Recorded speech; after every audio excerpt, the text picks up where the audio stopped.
আপনারা কি হোয়াটসঅ্যাপে গ্রুপ খুলতে চান? তাহলে আজকের এই ভিডিওটি আপনাদের জন্য। কারণ আজকের এই ভিডিওতে দেখিয়ে দেবো আপনারা কিভাবে খুব সহজেই একটি গ্রুপ খুলবেন। তো চলুন ভিডিওটি শুরু করা যাক। তো সর্বপ্রথম আপনারা হোয়াটসঅ্যাপে চলে যাবেন। এখান থেকে নিচে দেখতে পাচ্ছেন প্লাস বাটন, এখানে ক্লিক করবেন। এখান থেকে দেখতে পাচ্ছেন লেখা রয়েছে উপরে নিউ গ্রুপ। আপনারা নিউ গ্রুপে ক্লিক করবেন। এখান থেকে আপনাকে কিছু মেম্বার সিলেক্ট করতে বলছে। আপনি এখান থেকে কিছু মেম্বার সিলেক্ট করে দিবেন। মেম্বার দেওয়া বলে নিচে এরকম এরো বাটনে ক্লিক করবেন। তো এখানে দিতে বলছে আপনাদের গ্রুপের নাম।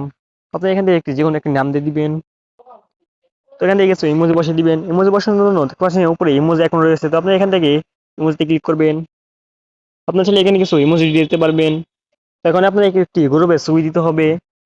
তো ছবি দেওয়ার জন্য উপরে দেখতে পাচ্ছেন একটি ক্যামেরার মতো আইকন রয়েছে। তো আপনি এখানে ক্লিক করবেন। তাহলে আপনার ছবি তুলেও দিতে পারবেন এবং কি আপনারা গ্যালারি থেকে ছবি দিতে পারবেন। আমি যেহেতু গ্যালারিতে ছবি দেবো সেজন্য আমি গ্যালারিতে ক্লিক করছি।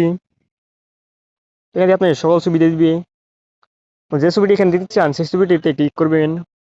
ছবি দেওয়া হয়ে গেলে আপনি এখান থেকে ক্রপ করে নিতে পারেন। যতটুকু ক্রপ করা দরকার সেটা একটু ক্রপ করে নেবেন। তো আমি এখান থেকে একটু ক্রপ করে নিচ্ছি। ক্রপ করা হয়ে গেলে নিচে ডান বাটনে ক্লিক করবেন। তো ছবি এবং নাম দেওয়া হয়ে গেলে আপনারা নিচে দেখতে পাচ্ছেন রাইট বাটন রয়েছে। তো আপনি এখানে রাইট বাটনে ক্লিক করবেন। তো দেখতে পাচ্ছেন আমাদের কিন্তু একটি গ্রুপ ক্লাস শেষ হয়ে গেছে।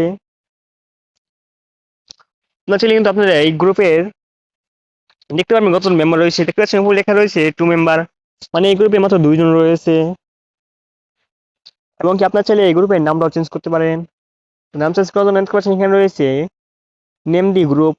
তারপরে এখান থেকে নাম চেঞ্জ করতে পারেন খুব ইজিলি। এবং কি আপনার যদি কোনো মেম্বার এড করতে চান তাহলে এখানে অ্যাড মেম্বারে ক্লিক করবেন। এখান থেকে আপনি কিছু মেম্বার বসাতে পারেন এখানে। তো গাইস এটাই ছিল আজকে এই ভিডিওটি ভালো লাগলে একটু লাইক করে দিবেন। চ্যানেল নতুন হয়ে থাকলে সাবস্ক্রাইব করে দিবেন। তো দেখা হচ্ছে পরের ভিডিওতে, ততক্ষণ জন্য সবাই ভালো থাকবেন।